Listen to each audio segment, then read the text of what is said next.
कल टॉपिक हम लोगों ने शुरू किया था भारत का भौतिक विभाजन। ठीक है। और भारत के भौतिक विभाजन में आपने देखा होगा कि भारत को हम लोगों ने कितने भौतिक प्रदेशों में बांटा था। 5 भौतिक प्रदेशों में विभाजित किया गया था। पहला क्या था? उत्तरी पर्वतीय प्रदेश। दूसरा था उत्तर भारत का विशाल मैदान। तीसरा था प्रायद्वीपीय पठार। चौथा था तटीय मैदान। और एक था आइलैंड द्वीप था। ठीक है ना। और कल मैंने आपको इसका मैप भी बनवाया था कि कहाँ कहाँ पे उत्तरी पर्वतीय प्रदेश है, कहाँ पे उत्तर भारत का विशाल मैदान है, कहाँ प्रायद्वीपीय पठार है और कहाँ तटीय मैदान है। आज हम लोग अब इसी में से एक एक करके हम लोगों को पढ़ना है। तो पहला पहला हम लोग की हेडिंग मैंने क्या डलवाया था आपको? उत्तरी पर्वतीय प्रदेश।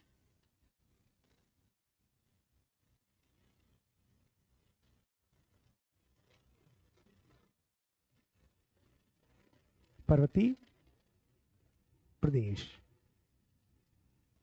देखो, आप अगर आप भारत के उत्तर में देखोगे, आप भारत के उत्तर में एक बहुत विशाल पर्वत श्रेणी है जिसे कहा जाता है हिमालय पर्वत। तो उत्तरी पर्वतीय प्रदेश के अंतर्गत मुख्यतः क्या चीज है? हिमालय पर्वत। ठीक है।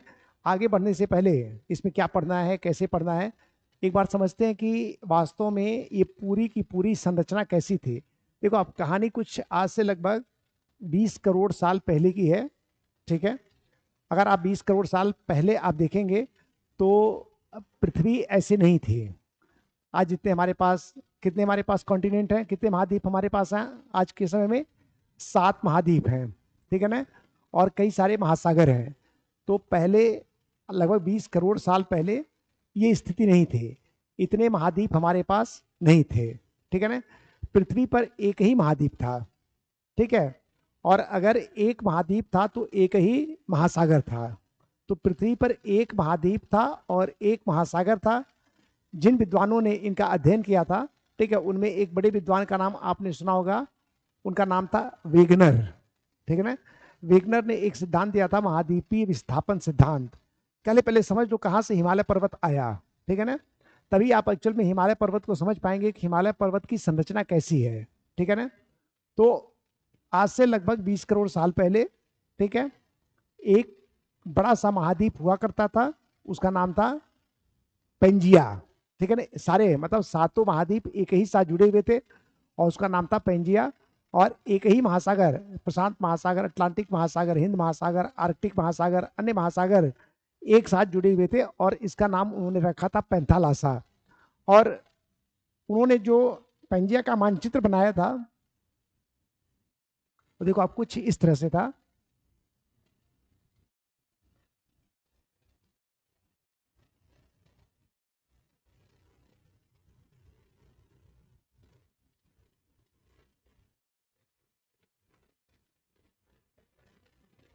विद्वानों ने बहुत अध्ययन किया था और देखा कि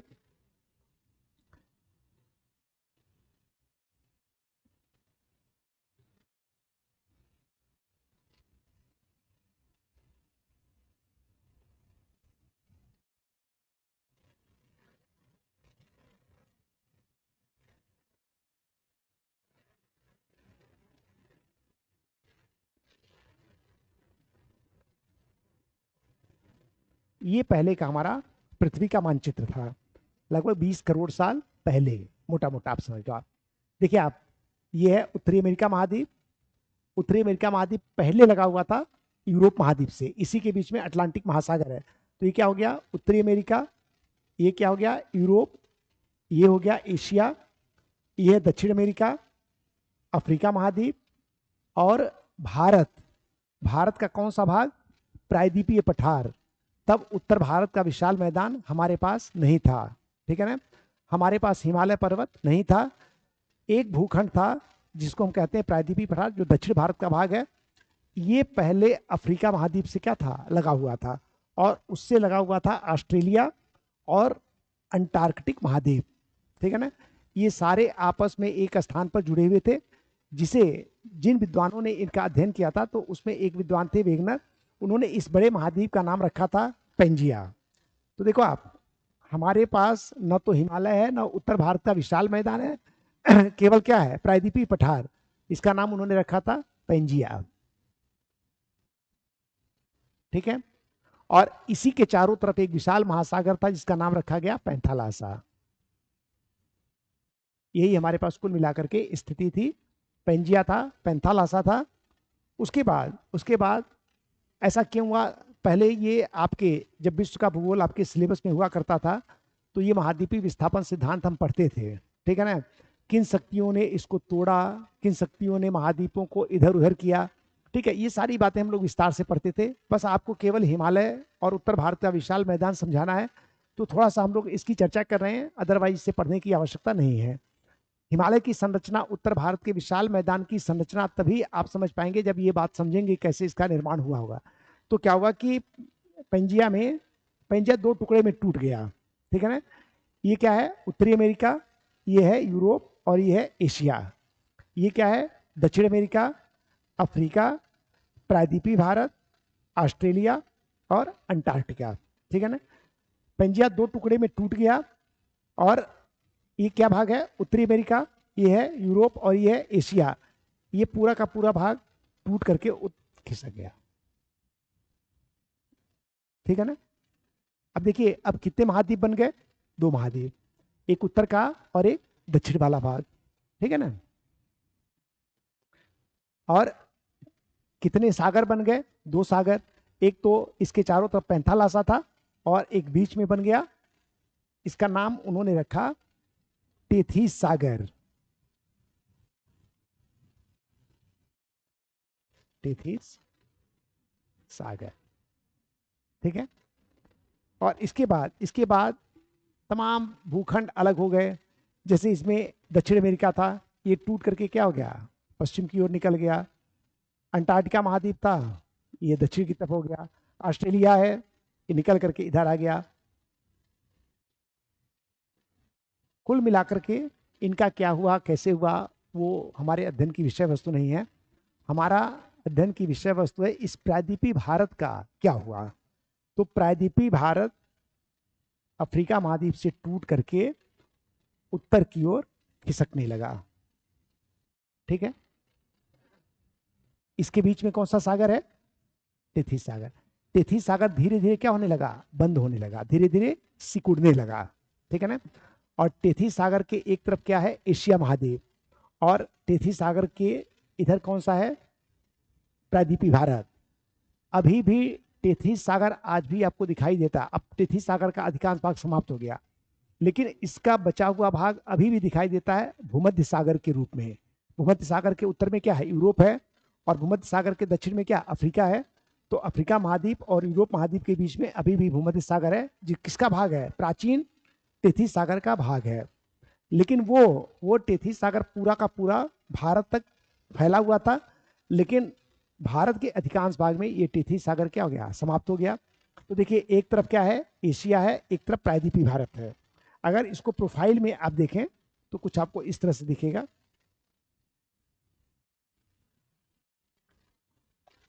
एक तरफ अगर हम टेथीस सागर को देखें, एक तरफ एशिया महाद्वीप है, बीच में क्या है?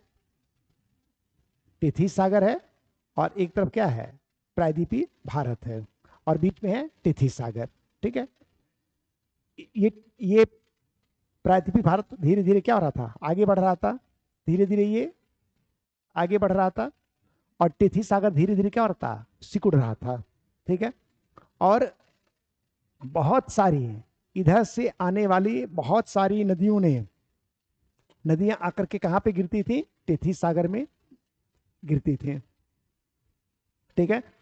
नदियां अपने साथ बहुत सारे रेत, मिट्टी, कंकड़, पत्थर लेकर के चलती हैं, और लाकर के कहां पे डाल रही थी? इसी टेथीस सागर में डाल रही थी। तो इस टेथीस सागर में क्या हो रहा था? कंकड़ पत्थर आकर के भर रहे थे, है ना। आपको याद होगा कल कल मैंने आपको बताया था कि पर्वत क्या होता है, पठार क्या होता है, इसकी परिभाषा भी मैंने आपको बताया था, है ना। आप इसको भी बताएगा पर्वत की परिभाषा क्या? आप बताओ, पर्वत की परिभाषा क्या है? जिसका शीर्ष ऊंचा नहीं, जिसका शीर्ष नुकीला हो, जिसका शीर्ष सकरा हो। देखिए आप, ऐसा भू आकृति जिसका शीर्ष नुकीला हो और ढाल क्या हो? तीव्र हो। इस तरह की आकृति को हम क्या बोलते हैं? इस तरह की भू आकृति को हम क्या बोलते हैं? पर्वत बोलते हैं, ठीक है ना। पर्वत देखो, जब पर्वत का अध्ययन करेंगे आप, अब तो आवश्यकता ही नहीं रही। विश्व का भूगोल था तो पर्वत एक टॉपिक हुआ करता था, पठार एक टॉपिक हुआ करता था, इनका निर्माण कैसे होता है, इनके प्रकार कितने होते हैं, वो सारी चीजें थी। इनमें हमारे पास कुछ पर्वत हैं, तो पर्वतों के कुछ प्रकार को आपको समझना होगा। जैसे हिमालय पर्वत है, ठीक है ना। आप में से कोई बता सकता है कि हिमालय पर्वत किस प्रकार का पर्वत है? आप बताओ। वलित पर्वत है। आप बताइए। वलित पर्वत, सब लोगों ने सुना है। हिमालय क्या है? वलित पर्वत। आप बताइए वलित पर्वत होता क्या है, कैसे बनता है?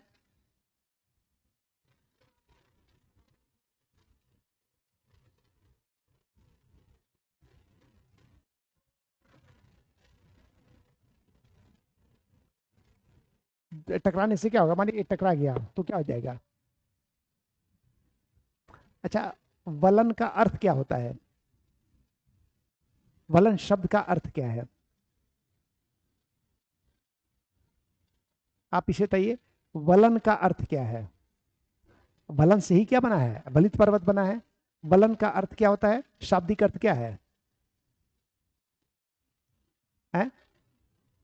आप बताओ। वलन का अर्थ आपको पता है? आप बता दोगे कि इसका ये कैसा पर्वत है? हम्म? मुड़ने को पर्वत, मुड़ने को पता, आप कह रहे हो कि मोड़, ऐसा बोल रहे हो आप? बिल्कुल सही बोल रहे हो आप। वलन का अर्थ है तब मुड़ना, ठीक है ना। ये जो पर्वत बने हैं किसके कारण बने हैं? मुड़ने से बने हुए हैं, ठीक है ना। और कोई चीज मुड़ती कब है? जैसे मान लीजिए ये एक सरफेस है, ठीक है। ये क्या है? एक सरफेस है। और दबाव डालिए आप, दबाव डालेंगे, ये क्या हो रहा है? मोड़ पड़ रहा है। और क्या बन गया? पर्वत बन गया। ऊपर क्या है? नुकीला संकरा हो गया। और ढाल क्या हो गया? तीव्र हो गए। इसी तरह की संरचना को क्या करते हैं? पर्वत कहते हैं। तो देखो आप, ये पर्वत मतलब मोड़दार पर्वत कब बनेगा? जब बल आमने सामने कार्य करेगा। ये बात आप समझ पा रहे हैं ना? जब बल आपस में आमने सामने अगर चीजों को खिसकाएगा तो सतह में क्या पड़ता है? मोड़ पड़ता है, ठीक है। और बहुत बड़े बड़े पर्वतों का निर्माण होता है। पृथ्वी के जितने विशाल पर्वत हैं वो सब किस तरह के पर्वत हैं? मोड़ पड़ने से बने हैं। और इसलिए इनका एक नाम आप जानते हो क्या है? मोड़दार पर्वत भी कहा जाता है इनको। मोड़दार पर्वत, ठीक है। इसलिए इनका एक नाम क्या है? मोड़दार पर्वत। और भूगोल की अपनी क्लासिकल लैंग्वेज में इसे कहा जाता है वलित पर्वत। तो मोड़दार पर्वत कहिए या वलित पर्वत कहिए, एक ही चीज है, ठीक है ना। और बनेगा कब? जब बल कैसे काम करेगा? आमने सामने काम करता है।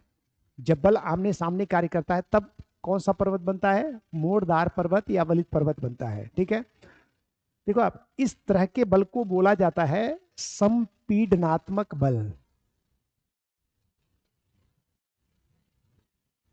संपीडनात्मक बल, ठीक है। इंग्लिश में इसे बोलते हैं कंप्रेशनल फोर्स।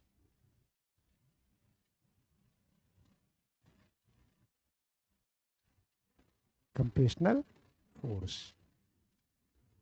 तो हिमालय जो वलित पर्वत हैं उनका निर्माण किन शक्तियों के द्वारा होता है? संपीडनात्मक शक्तियों के द्वारा या संपीडनात्मक बल के द्वारा।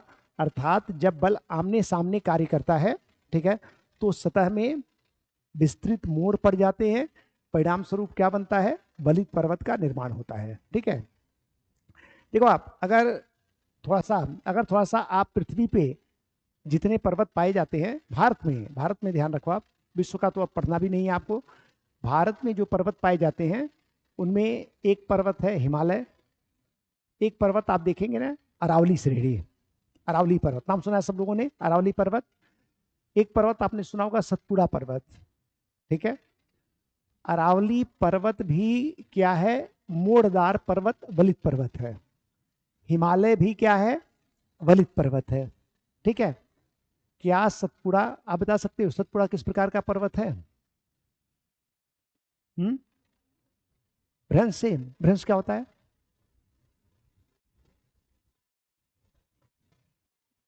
भ्रंश का मतलब होता है एक पार्ट का नीचे धंस जाना। देखो आप, ये बात ठीक है कि भ्रंश से बना हुआ है। अभी जब हम लोग आएंगे ना तब समझेंगे कि भ्रंश क्या होता है, कैसे पर्वत इससे बनते हैं। हाँ हाँ, हिमालय पर्वत और अरावली पर्वत में एक समानता है कि दोनों क्या है, वलित पर्वत है। दोनों क्या है, वलित पर्वत है। ठीक है, दोनों में एक समानता क्या है, वलित पर्वत है। लेकिन दोनों में एक भिन्न बात क्या है, अंतर क्या है दोनों में, आप बताओ। समानता क्या है कि दोनों क्या है, वलित पर्वत है, और इसमें अंतर क्या है।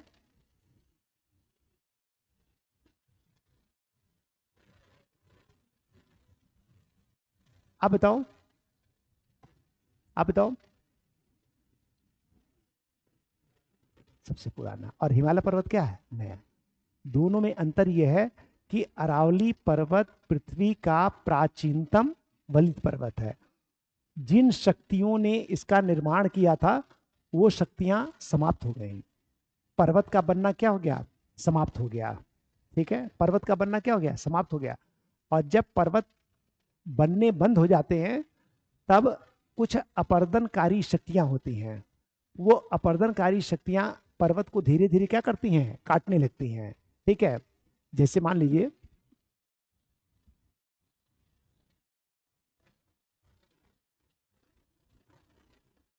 जैसे सपोज करिए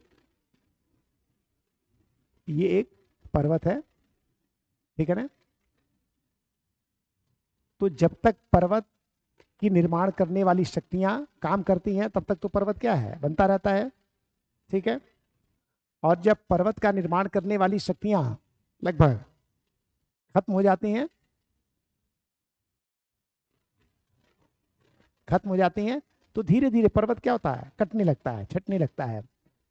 ये अपर्दनकारी शक्तियां क्या है, जैसे एग्जाम्पल के तौर पे रखिए, हवा है, पवन तेजी से बह रही है, नदी है, तेजी से बह रही है, ठीक है, जल है, तेजी से बह रहा है। तो पवन जब तेजी से बहता है ना, तो अपने साथ रेत मिट्टी कंकड़ पत्थर भी लेकर के उड़ता है। और अगर रास्ते में कोई चीज आ गई उससे क्या होता है, टकराता है। तो धीरे धीरे क्या होता है, घिसने लगता है, ठीक है, रगड़ने लगता है। धीरे धीरे क्या होता है, वो छोटा होने लगता है। तो इस तरह से जब पर्वत बनने के बाद धीरे धीरे क्या होता है, खत्म होने लगता है।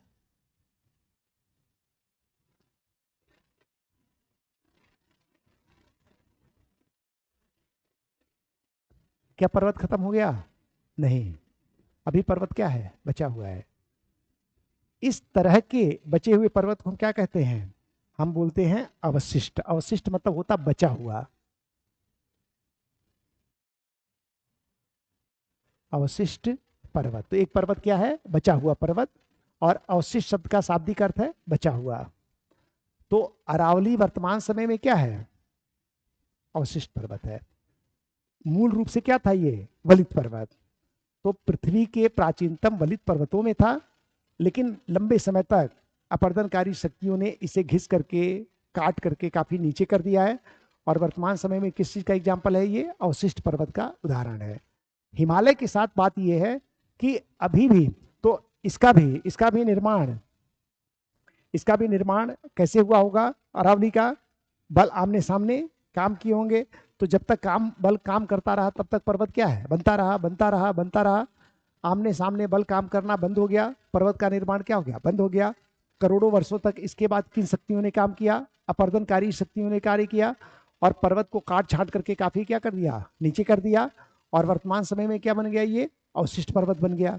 ठीक है, हिमालय के साथ खास बात है कि अभी भी इसके निर्माण की प्रक्रिया चल रही है। अभी भी इसके निर्माण की प्रक्रिया क्या है, चल रही है। तो अगर हिमालय को, तो इसका मतलब है कि हिमालय भी वलित पर्वत है और अरावली भी वलित पर्वत है।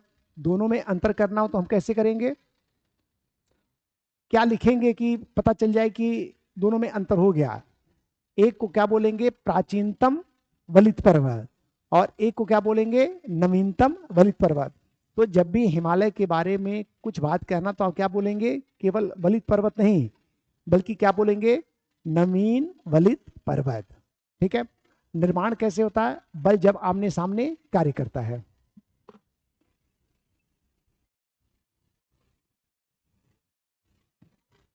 बल जब आमने सामने कार्य करता है तब जाकर के इन पर्वतों का निर्माण होता है। ठीक है, इतना तो समझ में आ रहा है ना सबको। तो देखिए बच्चों, यहां पे ये आगे बढ़ रहा है, तो इसका मतलब है बल क्या है, आमने सामने कार्य कर रहा है। ये जो, ये क्या है, सेडिमेंट, क्या है, अवसाद। ये कौन लेकर के आया है, नदियों ने, नदियां अवसाद लेकर के आई हैं। अब ये जो अवसाद था, इस अवसाद का एक बड़ा भाग क्या हो गया, मुड़ गया। अवसाद का एक भाग क्या हो गया, मुड़ गया। क्या बन गया, वलित पर्वत बन गया। तो ये ध्यान रखना, हिमालय की चट्टानों का जब अध्ययन किया जाता है, ठीक है ना, आप हिमालय पे जाएंगे तो कल्पना नहीं कर सकते कि ये सागर के अंदर से निकला हुआ पर्वत है। अगर हिमालय पे कभी जाएं आप, कल्पना में भी नहीं आएगा कि कैसे हो सकता है कि सागर के अंदर से कोई चीज इतनी बड़ी आकृति कैसे निकल आए। लेकिन जब हिमालय की चट्टानों का अध्ययन किया जाता है, उसमें जलीय जीवों के अवशेष मिलते हैं। चट्टानों में क्या मिलता है, जलीय जीवों का अवशेष। तो जब चट्टानों का अध्ययन करेंगे तब आपको पता चल जाएगा ये चट्टान सामान्य चट्टान नहीं है, ये जल के अंदर से निकला हुआ चट्टान है। तो देखिए, अब बात जो मैं बोल रहा हूं, अब ये बताइए कि ये बात समझ में आ रही है आपको ना। तो इसमें अगर देखिए, अब हमारे पास कितने भाग हो गए, दो भाग हो गए। एक हो गया प्रायद्वीपीय पठार, एक हो गया प्रायद्वीपीय पठार, और दूसरी भू आकृति क्या हो गई, हिमालय पर्वत। क्या उत्तर भारत का विशाल मैदान है, कहीं पता नहीं है उसका।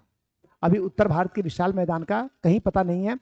तो जब तक प्रायद्वीपीय भारत एशिया से आकर के टकराया नहीं, तब तक सिर्फ एक चीज था, क्या था, प्रायद्वीपीय भारत।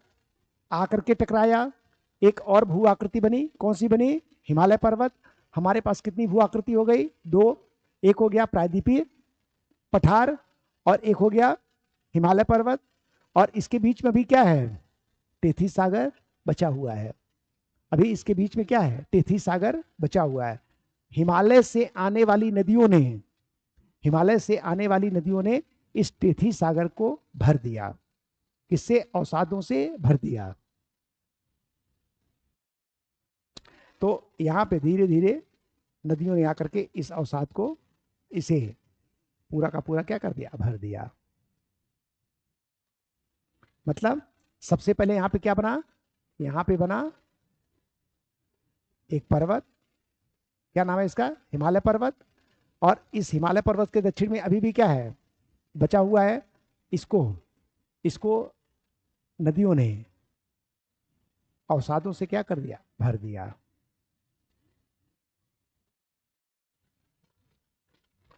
क्या बन गया,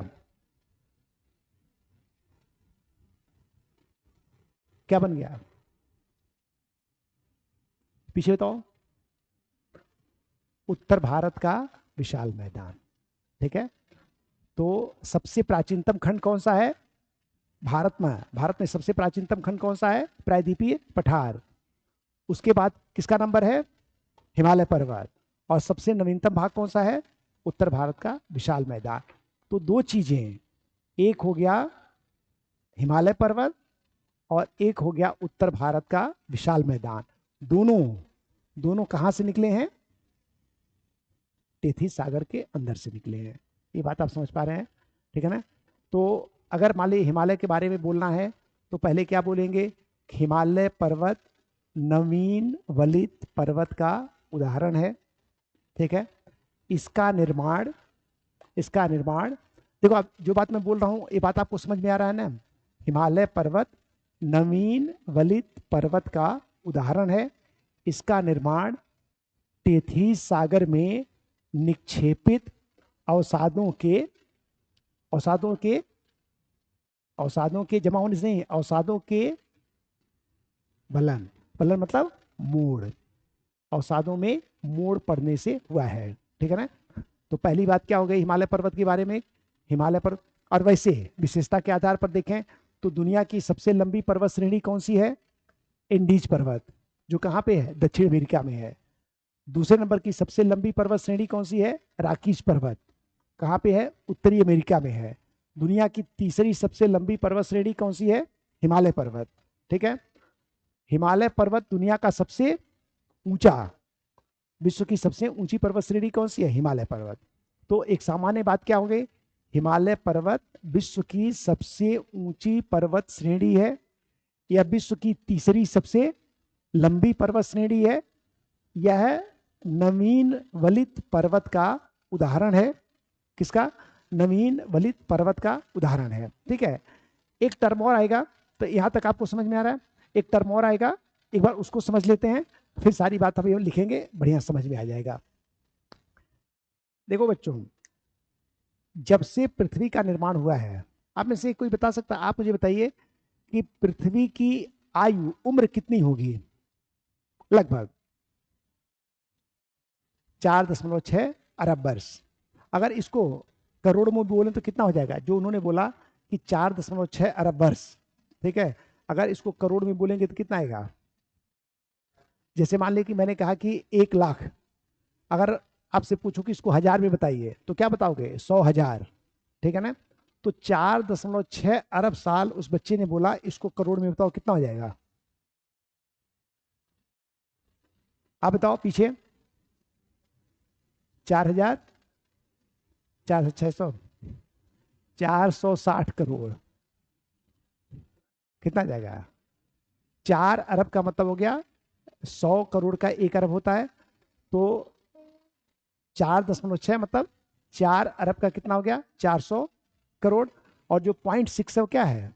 वो करोड़ है। ठीक है ना? तो 400 करोड़ और 6 मतलब 60 करोड़। बिल्कुल सही बताया।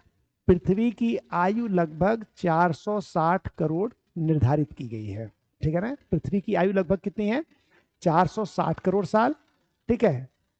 देखो आप, ये करोड़ अरब में मैंने इसलिए बोल दिया आपको, एक बार ऐसे ही मैं क्लास दे रहा था, तो मैंने बताया कि पृथ्वी की आयु लगभग 4.6 अरब, 4.6 अरब साल है। तो एक बच्चे ने कहा कि सर मैंने तो पढ़ा है कि पृथ्वी की आयु 460 करोड़ साल है। ठीक है, तो 460 करोड़ साल और 4.6 अरब साल एक ही बात है, ये ध्यान रखिए आप। ठीक है ना? इस पृथ्वी को कुछ नाम मैं लूंगा, है ना? इस चीज को आप एकदम याद रखना, क्योंकि आपको बहुत आगे बहुत काम आएगा। ठीक है? अभी जितना मैं बोलने जा रहा हूं उतना आपको करना भी नहीं है, उतना कुछ लिखना भी नहीं है। इनमें से कुछ पॉइंट मैं आपको बताऊंगा, वो आपको ध्यान रखना है। ठीक है ना? और वो भी मैं आपको याद भी करा दूंगा, और बस उतना ही आप ध्यान रखिएगा। देखो आप, जो पृथ्वी है ना, इसको बने हुए कितना हो गया? 460 करोड़ साल हो गया, या 4.6 अरब साल। अध्ययन की सुविधा के लिए ध्यान रखिएगा, अध्ययन की सुविधा के लिए इसे कई सारे टाइम स्केल में बांटा गया है। ठीक है ना? जैसे देखो आप, समय की गणना करना मानव के सबसे महानतम कार्यों में है ना? समय की गणना का मतलब क्या है? जैसे आप बताते हैं कि आपकी उम्र लगभग 21 साल, 22 साल, 23 साल, 24 साल आपकी उम्र है। ठीक है ना? एक तो ये हो गया कि आपकी उम्र कितनी है, 24 साल या 22 साल मान लीजिए आपकी उम्र है। ठीक है? किसी ने पूछ दिया कि जरा ईयर बताइए, तो आप बता देते हैं कि 2002 में मैं पैदा हुआ था, है ना? क्या 2002 ही ठीक है? नहीं। उसके बाद आप क्या करते हैं, थोड़ा सा और कुछ आगे और बढ़िया से बता दीजिए। तो आप क्या करते हैं कि 2002 में 23 मार्च को मेरा जन्मदिन है। ठीक है ना? 23 मार्च हो गया। देखो आप, जब कहीं कुंडली बनवाने जाएंगे ना, तो आपसे कहा जाएगा कि था और बढ़िया बताइए, केवल 23 मार्च से काम नहीं चलेगा। ठीक है? आप बताइए कितने बजे? तो आप कहते हैं कि 11:30 बजे, है ना? इसका मतलब है कि हम लोगों ने अपना समय किस में बांट रखा? एक तो वर्ष में बांट रखा है, वर्ष को किस में बांट रखा? महीने में। ठीक है? महीने को किस में बांट रखा है? सप्ताह में बांट रखा है। सप्ताह को किस में बांट रखा है? दिन में बांट रखा है। दिन को किस में बांट रखा है? अरे समय ही तो बता रहा हूं, दिन को किस में बांटा हुआ है? आवर्स में बांट रखा है। आप बताते हैं 24 घंटे का क्या होता है? एक दिन होता है। तो दिन को किसमें बांट रखा है? आवर्स में बांट रखा है। आवर्स को किस में बांट रखा है? मिनट में। मिनट को किसमें बांट रखा है? सेकंड में। आप ये बताइए कि हमारा आपका काम इनमें से किस किस में चल जाता है? ईयर बोलना पड़ता है, ठीक है ना? मंथ बोलना पड़ता है, ठीक है? टाइम में आवर्स और मिनट तक हमारा काम हो जाता है। हमें आपको सेकंड की आवश्यकता नहीं है।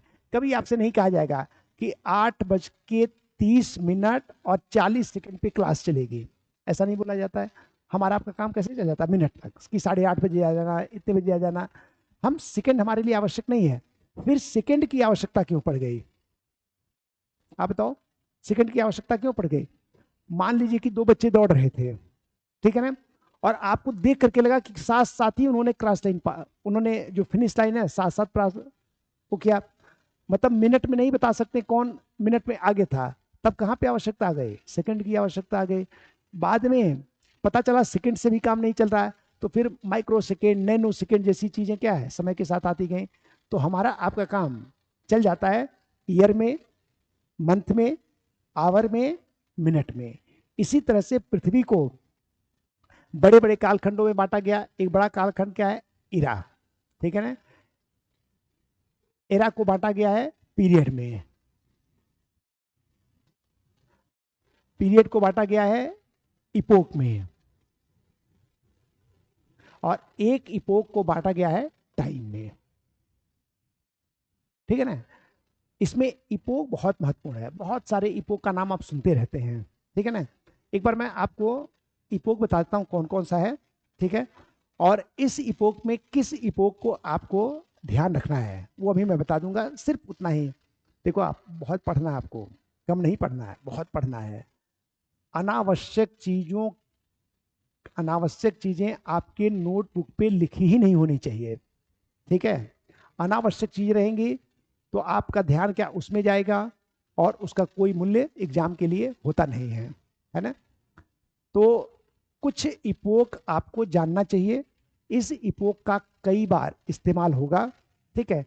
तो एक बार सारा इपोक मैं लिख दे रहा हूं आपको, ठीक है ना, और उसके बाद मैं बता दूंगा किन इपोक को आप याद रखना है, और अभी मैं आपको समझा दे रहा हूं। देखो आप, एक इपोक है जो आपने खूब सुना होगा, नाम सुना होगा आपने, आर्कियन, नाम सुना है सब लोगों ने। एक है आर्कियन काल, एक आपने सुना होगा प्री कैम्ब्रियन,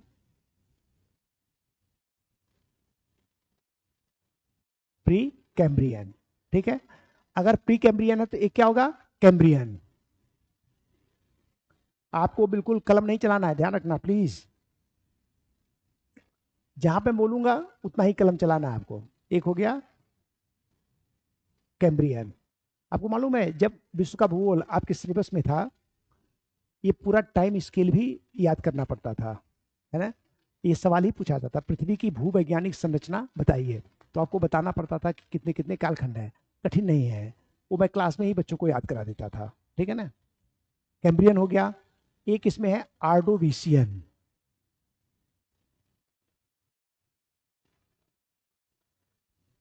एक हो गया सिल्यूरियन,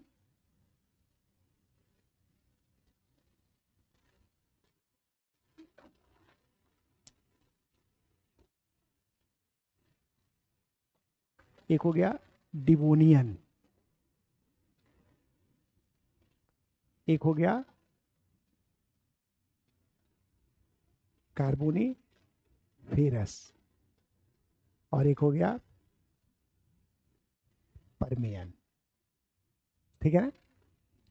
इनमें इनमें देखो आप, इनमें एक नाम आया है कार्बोनीफेरस, ठीक है ना।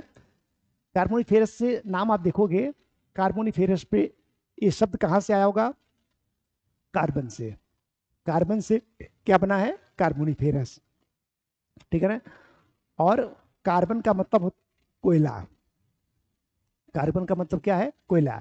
जब आप संसाधन पढ़ेंगे, ठीक है ना, तो कोयले में कार्बन की मात्रा के आधार पर इसे 4 वर्गों में बांटा गया है। एक है एंथ्रासाइट कोयला, एक है बिटुमिनस कोयला, एक है लिग्नाइट कोयला, और एक है पीट कोयला। 4 तरह के कोयला हमारे पास पाए जाते हैं, एंथ्रासाइट, बिटुमिनस, लिग्नाइट और पीट कोयला। पृथ्वी के जितने बड़े कोयला भंडार हैं, पृथ्वी के जितने बड़े कोयला भंडार हैं, सबका निर्माण कब हुआ है, कार्बोनिफेरस काल में। इसीलिए इस कालखंड का नाम क्या रखा गया, कार्बोनिफेरस रखा गया है। तो अभी तमाम कालखंडों में एक नाम आपको क्या ध्यान रखना है, कार्बोनिफेरस, ठीक है। और ये जो पेंजिया पैंथालासा बता रहा था मैं, ये पेंजिया कब था? कार्बोनिफेरस काल की घटना है। तो कार्बोनिफेरस काल में पृथ्वी के सभी महाद्वीप एक स्थान पर आपस में जुड़े हुए थे और इस विशाल महाद्वीप का नाम रखा गया था पेंजिया। इस पेंजिया के चारों तरफ एक विशाल महासागर था जिसका नाम था पैंथालासा। जब ये पेंजिया टूटा, दो टुकड़े में हो गया, तो जो उत्तर का भाग है, ठीक है ना, उत्तर के भाग को कहा जाता है लॉरेशिया, जिसमें कौन कौन है? यूरोप, उत्तरी अमेरिका, यूरोप और एशिया। और जो नीचे का भाग है, दक्षिण अमेरिका, अफ्रीका, प्रायद्वीपीय भारत, ऑस्ट्रेलिया, अंटार्कटिका, इसको नाम दिया गया था गोंडवाना लैंड। तो प्रायद्वीपीय भारत हमारा किसका भाग था? गोंडवाना लैंड का भाग था। एक गोंडवाना लैंड टूटा तो दक्षिण अमेरिका बन गया, अफ्रीका बन गया, प्रायद्वीपीय भारत बन गया, ऑस्ट्रेलिया बन गया, अंटार्कटिका बन गया। ठीक है, तो देखो आप, तो ये सारा पेंजिया कब था? कार्बोनिफेरस काल में। भारत में बड़े पैमाने पर कोयला पाया जाता है। मध्य प्रदेश में भी आप देखेंगे सिंगरौली हो गया, सीधी है, शहडोल है, उमरिया है, अनूपपुर है, बहुत बड़े पैमाने पर कोयला पाया जाता है। ठीक है ना। इसके अलावा मध्य प्रदेश का एक और कोयला क्षेत्र है, छिंदवाड़ा हो गया, नरसिंहपुर हो गया, नर्मदापुरम हो गया, बैतूल हो गया, यहाँ पे भी बड़ा कोयला पाया जाता है। ये सारे कोयले कब बने थे? कार्बोनिफेरस काल में। ठीक है, हम आएंगे तो समझेंगे आपको। तो एक नाम आपको थोड़ा सा ध्यान रखना है, कार्बोनिफेरस। उसके बाद एक नाम आपने सुना तो नहीं होगा, या किसी बच्चे ने, ट्रियासिक। ट्रियासिक नहीं सुना होगा, लेकिन इसके बाद जो कालखंड है उसको खूब सुना होगा, जुरासिक।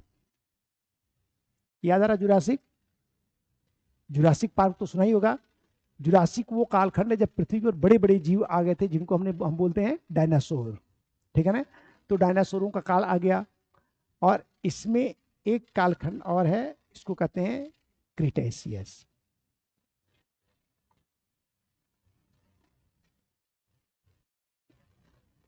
ठीक है।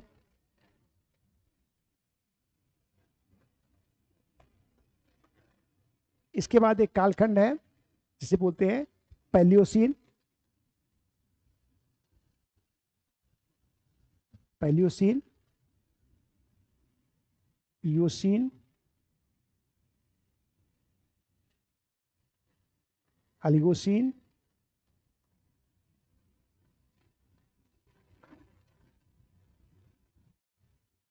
लिखना नहीं बच्चों, बिल्कुल लिखने की आवश्यकता नहीं है, काम बढ़ाना नहीं है, काम मैं कम करा रहा हूं आपका।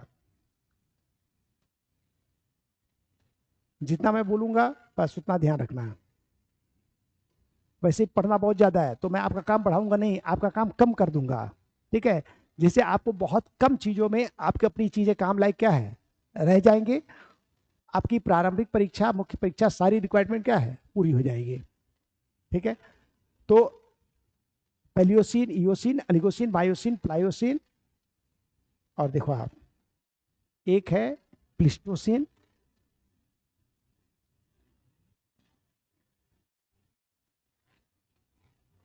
प्लिस्टोसिन, और एक है होलोसिन। अभी जो कालखंड चल रहा है क्या है? होलोसिन चल रहा है। अभी जो कालखंड चल रहा है होलोसिन चल रहा है। ये सारा क्या था?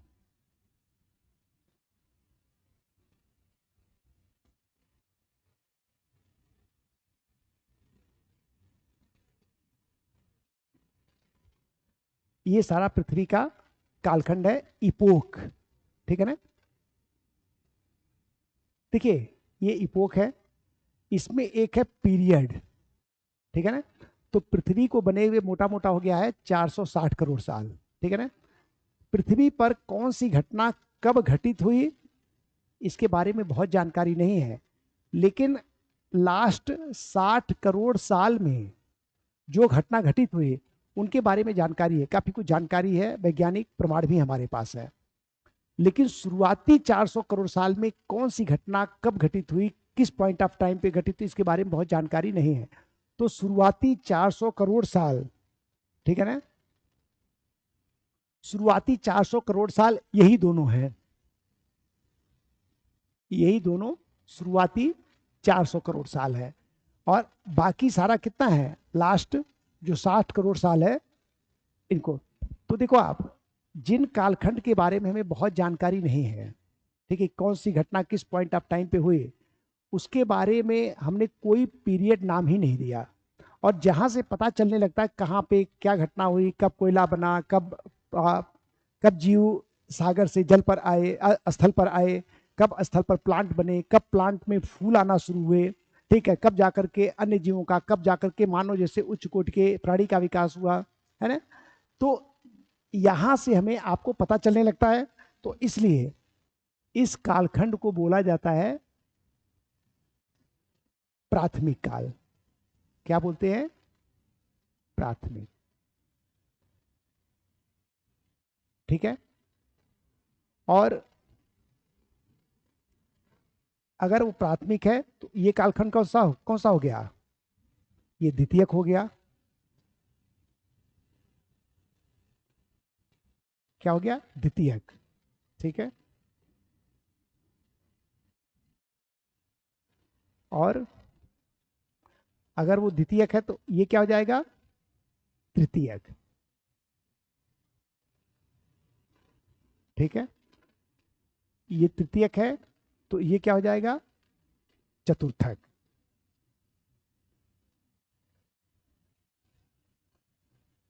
ठीक है। और ध्यान रखना, हिमालय पर्वत का निर्माण इनमें से किस काल में हुआ? इसी तृतीय काल में क्या बना? हिमालय। इस काल में क्या बना? उत्तर भारत का विशाल मैदान।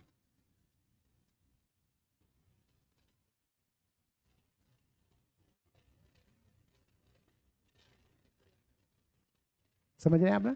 तो हिमालय का निर्माण कब हुआ? तृतीय काल में हुआ। ठीक है। इसलिए, और तृतीय को इंग्लिश में बोलते हैं टर्शियरी।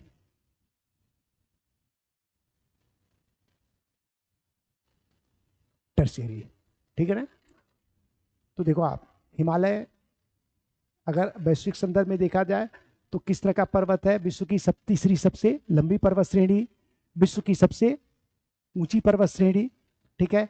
नवीन वलित पर्वत का उदाहरण, इसका निर्माण हुआ था तृतीय काल में, इसलिए इसका एक नाम है तृतीयक पर्वत। टर्शियरी पर्वत भी हिमालय पर्वत का एक नाम है। तो इसका निर्माण कब हुआ था? तृतीय काल में हुआ था, इसलिए इसे टर्शियरी पर्वत भी कहते हैं। हिमालय पर्वत का निर्माण टेथीस सागर में निक्षेपित अवसादों के वलन से हुआ है। ये हिमालय का क्या है? परिचय है। ठीक है ना। तो एक ही ना लिया।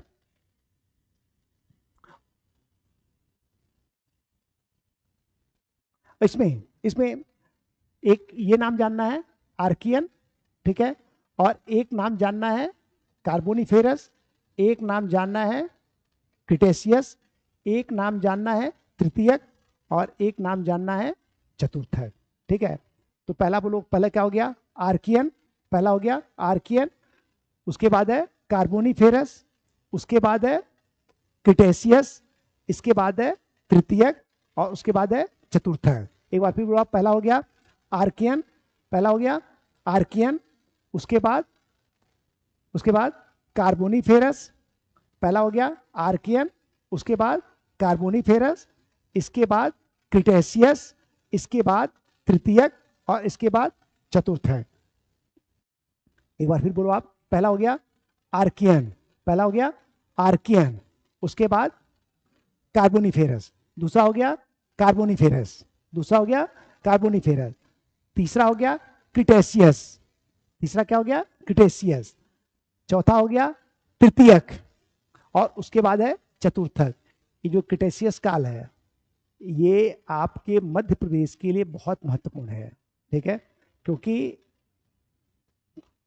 इसी क्रिटेशियस काल में प्रायद्वीपीय पठार पर एक लावा निकलना शुरू हुआ जिसे कहते हैं बसाल्टिक लावा। ठीक है। इसी बसाल्टिक लावा से मालवा पठार का निर्माण हुआ है। ठीक है ना। और इसी बसाल्टिक लावा के विखंडन से मिट्टी कौन सी बनी है? काली मिट्टी बनी है। तो भारत में जहां पे भी काली मिट्टी है वो किसके कारण है? इसी बसाल्टिक लावा के कारण है। और ये बसाल्टिक लावा कब निकला? क्रिटेशियस काल में। समझ पा रहे हैं आप इसे? तो पृथ्वी का सबसे प्राचीनतम कालखंड कौन सा है? आर्कियन। उसके बाद है कार्बोनिफेरस। बीच में बहुत है, लेकिन आपको क्या ध्यान रखना यही। तो पहला हो गया आर्कियन, उसके बाद कार्बोनिफेरस, इसके बाद क्रिटेशियस, इसके बाद तृतीयक, और इसके बाद चतुर्थक। ठीक है ना। चलिए एक ही डालिए आप। उत्तर भारत का विशाल मैदान, सॉरी उत्तर भारत में नहीं, उत्तरी पर्वतीय प्रदेश।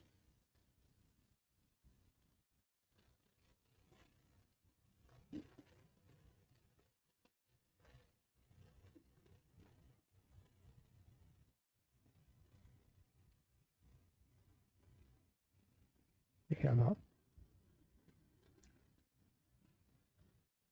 उत्तरी पर्वतीय प्रदेश।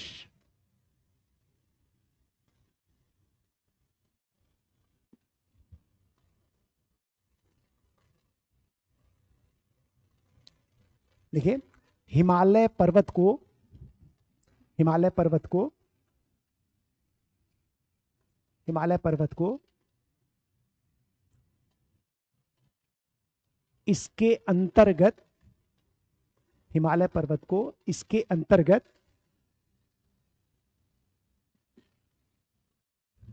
हिमालय पर्वत को इसके अंतर्गत सम्मिलित किया जाता है। हिमालय पर्वत को इसके अंतर्गत सम्मिलित किया जाता है, इसके अंतर्गत सम्मिलित किया जाता है।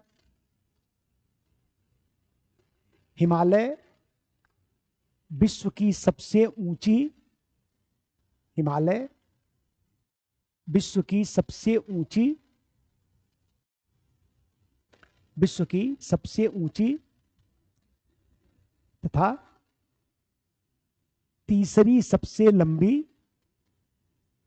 तीसरी सबसे लंबी पर्वत श्रेणी का उदाहरण है।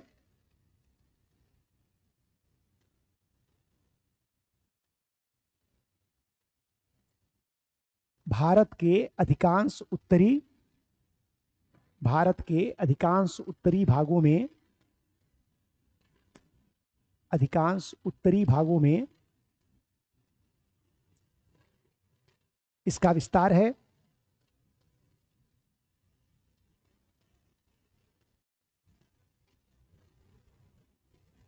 विस्तार है, एक पॉइंट डाल के लिखिए आप, एक पॉइंट डाल के। इसमें क्या, हिमालय पर्वत, हिमालय पर्वत नवीन वलित पर्वत, हिमालय पर्वत नवीन वलित पर्वत, नवीन वलित पर्वत का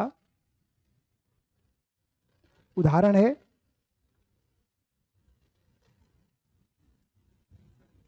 इसका निर्माण, इसका निर्माण तृतीयक, इसका निर्माण तृतीयक, ब्रैकेट में इंग्लिश भी लिखो आप, क्योंकि कई बार ना ऐसे शब्द लिखा रहता है, टर्शियरी। ठीक है ना। इसका निर्माण तृतीयक, टर्शियरी काल में हुआ, टर्शियरी काल में हुआ।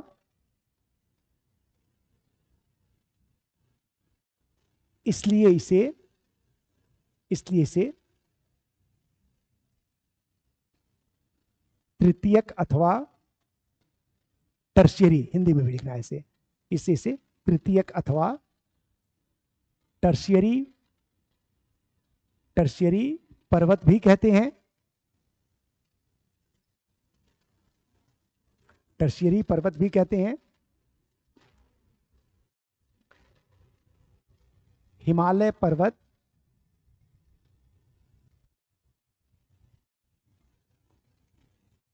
हिमालय पर्वत का निर्माण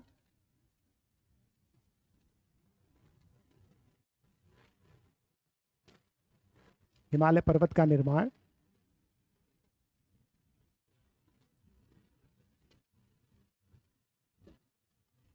हिमालय पर्वत का निर्माण टेथीज सागर में, हिमालय पर्वत का निर्माण टेथीज सागर में, टेथीज सागर में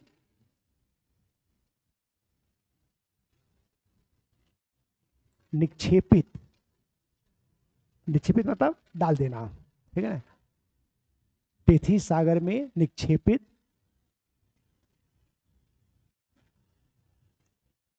अवसादों, टेथीज सागर में निक्षेपित अवसादों के, अवसादों के वलन, अवसादों के वलन, वलन से हुआ है, अवसादों के वलन से हुआ है, सामान्यतया, सामान्यतया हिमालय पर्वत को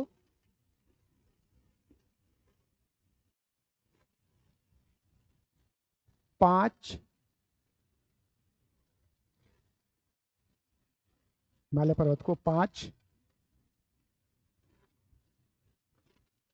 भौतिक प्रदेशों में,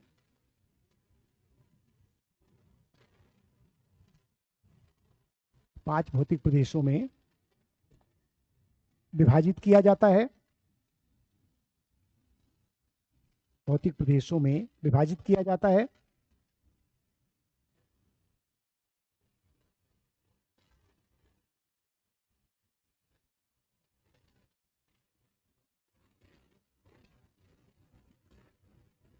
एक लिया, 1 2 3 4 करते हो आप।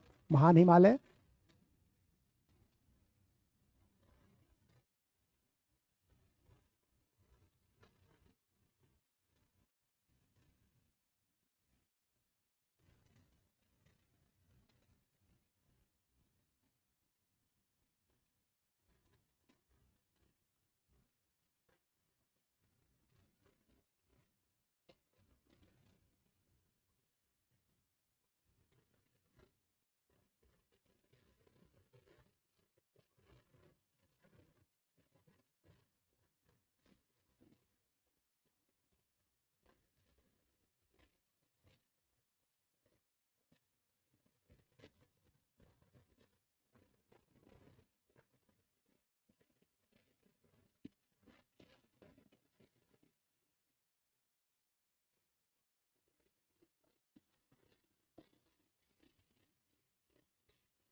देखो अब ट्रांस हिमालय अकेला समूह नहीं है, 3 पर्वतों का क्रम है, ठीक है। एक है काराकोरम श्रेणी, एक है लद्दाख श्रेणी,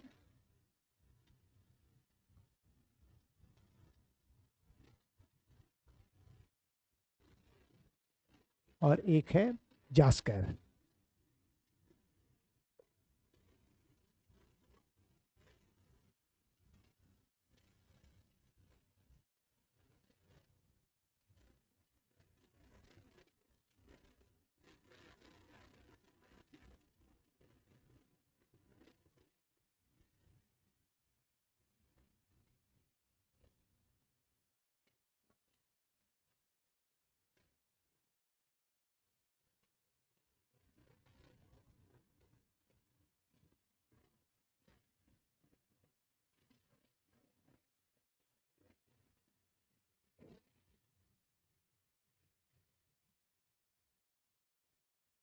ये 5, एक है महान हिमालय, एक है लघु हिमालय, ठीक है, एक है शिवालिक, एक है ट्रांस हिमालय।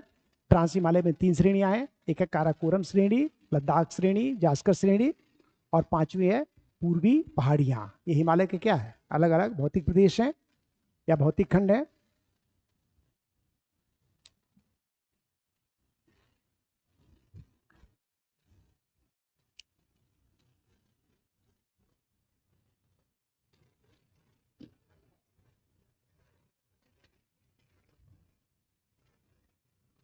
अब देखो हमें हमें क्या करना है, इसमें इसके सीक्वेंस के बारे में भी खूब सारा एग्जाम में क्वेश्चन पूछा जाता है, ठीक है ना।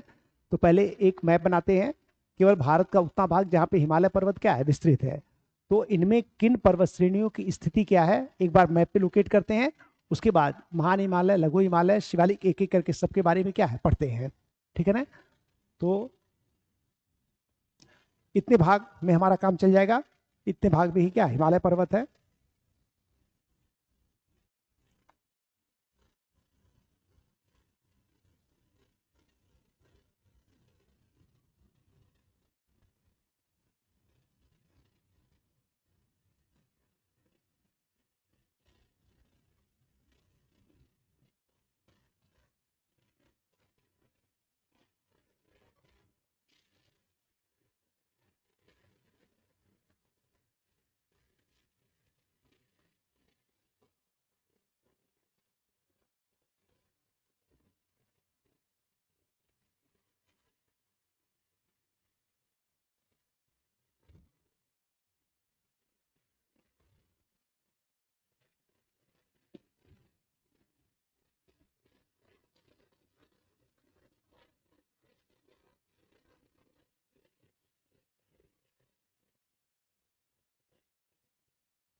ये मैप बना लो आप लोग, सब लोग।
क्लियर हुआ सबको?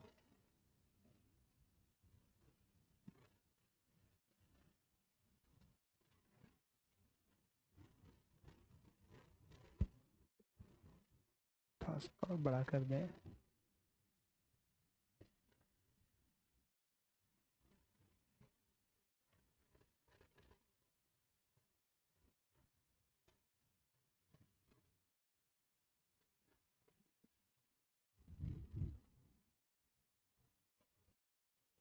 तो देखो, आप जब भी हिमालय बोले आप, तो सोच समझ के बोलो। आप बहुत कुछ है हिमालय में, इतना छोटा पर्वत श्रेणी नहीं है, एक पर्वत श्रेणी नहीं है, बहुत सारी पर्वत श्रेणियां मिल करके सम्मिलित रूप से क्या कहलाती हैं? हिमालय।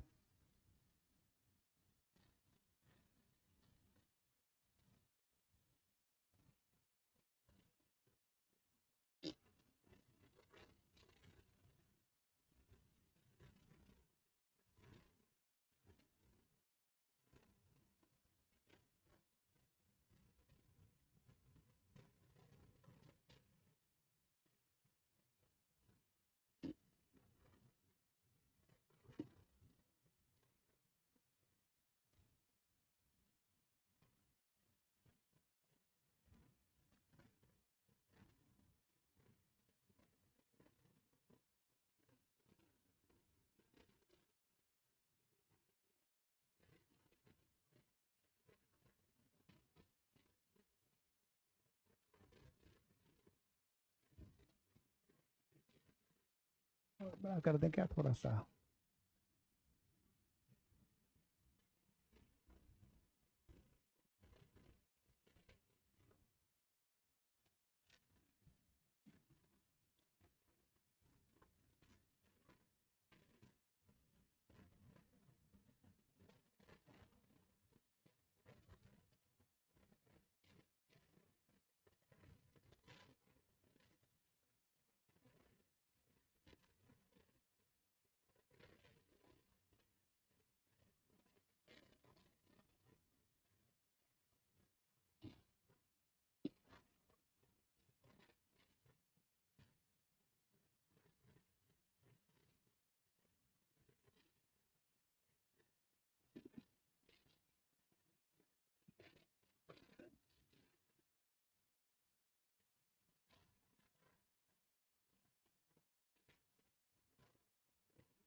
जब भी मुख्य परीक्षा में आपसे हिमालय के बारे में लिखने के लिए कहा जाए, बिना मैप बनाए अगर आपने लिखा, उसका कोई मतलब नहीं है।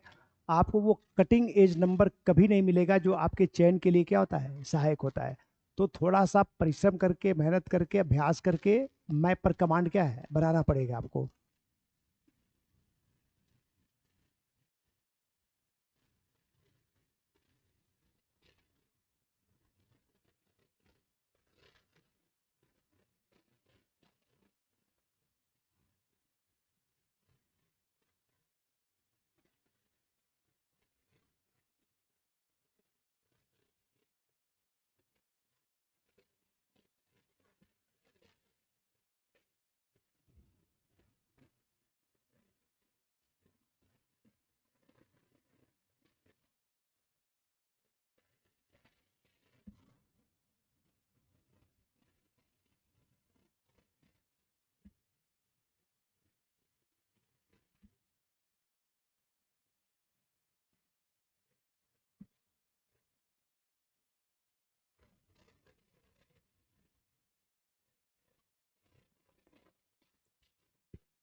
अब आप ये बताओ, हिमालय में सबसे उत्तर में क्या है? काराकोरम श्रेणी। सबसे उत्तर में क्या है? काराकोरम। उसके बाद है लद्दाख श्रेणी, इसके बाद है जास्कर श्रेणी, इसके बाद है महान हिमालय, इसके बाद है लघु हिमालय, इसके बाद है शिवालिक। अगर दक्षिण से चले तो पहला गया शिवालिक, पहला क्या हो गया? शिवालिक। उसके बाद लघु हिमालय, इसके बाद महान हिमालय, इसके बाद जास्कर, इसके बाद लद्दाख, इसके बाद काराकोरम। उत्तर से एक बार फिर बोलो, पहला हो गया काराकोरम, उसके बाद लद्दाख, इसके बाद जास्कर, इसके बाद महान हिमालय, इसके बाद लघु हिमालय, इसके बाद शिवालिक। बिना कॉपी देखे एक बार बोलो, उत्तर से पहला हो गया काराकोरम, उसके बाद लद्दाख श्रेणी, इसके बाद जास्कर, इसके बाद, इसके बाद, इसके बाद अगर दक्षिण से चले तो पहला हो गया, इसके बाद, इसके बाद, इसके बाद जास्कर, इसके बाद लद्दाख, इसके बाद काराकोरम। आप प्रीवियस का पेपर उठा के देख लेना, यूपीएससी से लेकर के तमाम एग्जाम में इन पर्वतों का क्रम क्या है पूछा गया है।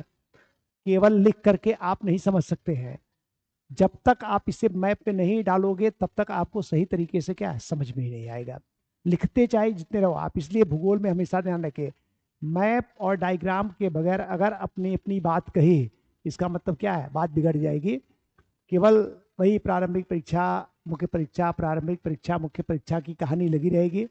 जब तक कॉपी पे मैप डायग्राम नहीं आएगा तब तक वो कटिंग एज नंबर कभी नहीं मिलेगा, जो चयन के लिए क्या होता है, सहायक होता है।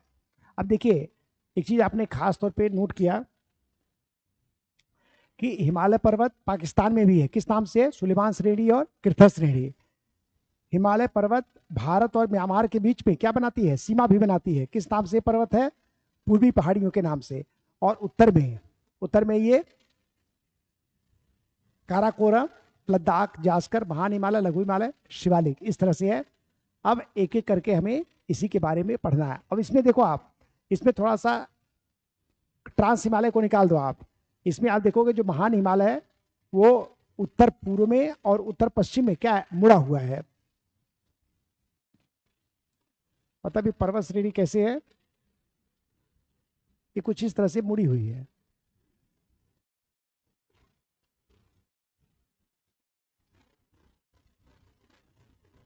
ऐसे है पर्वत श्रेणी, ठीक है। देखो आप, अगर हिमालय पर्वत से निकलने वाली नदियों के बारे में अगर आप देखो आप, ठीक है, तो आप खास तौर पर देखेंगे कि कुछ ऐसी नदियां हैं जिन्होंने हिमालय को बिल्कुल आर पार काट रखा है। जैसे एग्जाम्पल के तौर पे देखो आप, तिब्बत में एक झील है जिसका नाम है मानसरोवर झील, ठीक है। मानसरोवर झील के पास से 3 नदियां निकलती हैं, जब नदी टॉपिक पढ़ेंगे तो आप लोगों को बताएंगे भी, ठीक है। मानसरोवर झील के पास से कितनी नदियां निकलती हैं, 3, ठीक है। आप बता सकते हो कौन कौन सी नदी है,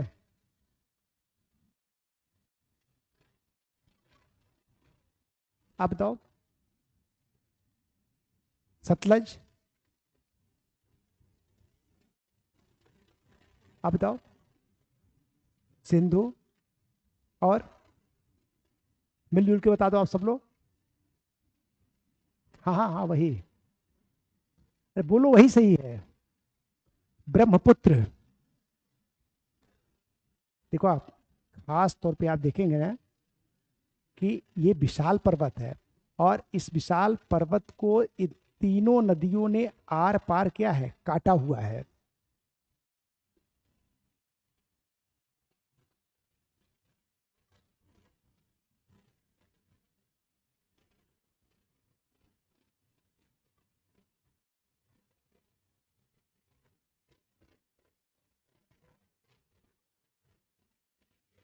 ठीक है ना। देखो आप, ये नदी, एक नदी, एक नदी निकलती है ऐसे, सिंधु नदी, ये हिमालय को आर पार काट करके अंदर आती है, ठीक है। सतलज नदी है, इसी के पास से निकलती है और हिमालय को आर पार काट करके आकर के सिंधु नदी में मिलती है। और ब्रह्मपुत्र नदी तिब्बत के पठार पर ऐसे बहती हुई पूर्व की ओर बहती है, उसका हिमालय को आर पार काट करके अंदर आती है, भारत में ये पश्चिम की ओर बहती है, फिर ये बांग्लादेश में चली जाती है और जाकर के बंगाल की खाड़ी में गिरती है, ठीक है ना। तो ये आपने देखा कि इन,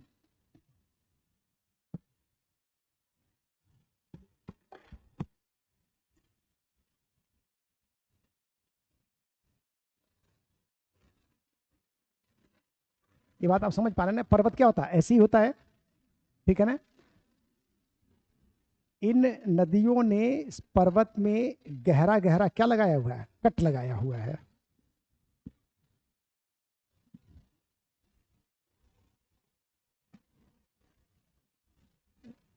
कुछ इस तरह से, ठीक है।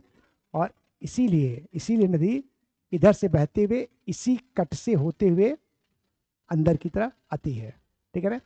जहां पे नदियां बहुत गहरे गहरे कट लगाती हैं, जिनकी चौड़ाई कम हो, गहराई काफी अधिक हो, उस तरह के कट को बोला जाता है गॉर्ज।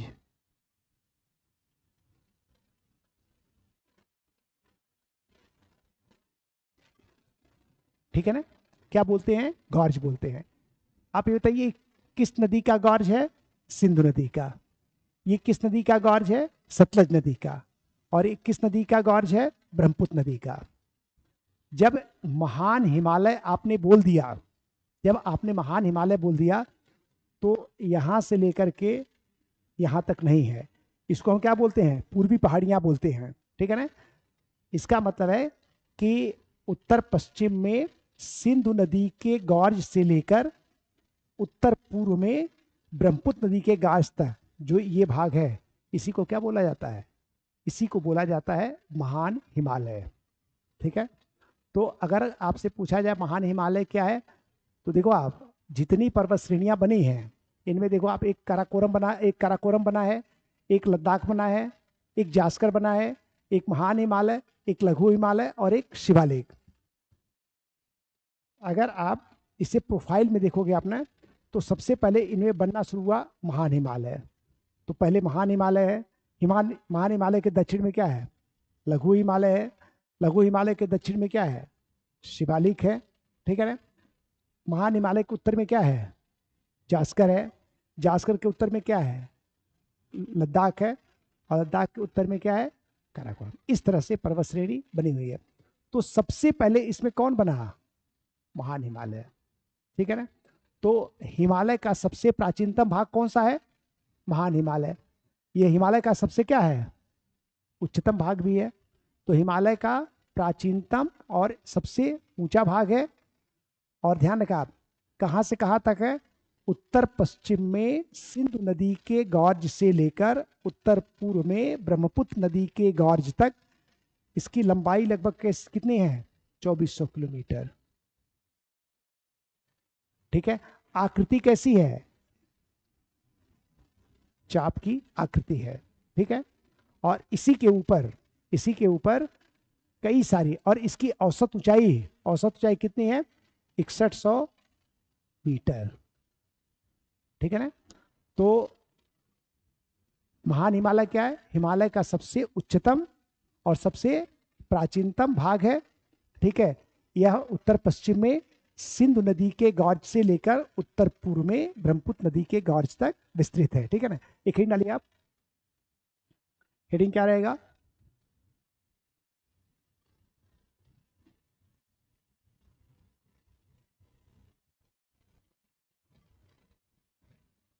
पहली हेडिंग है महान हिमालय।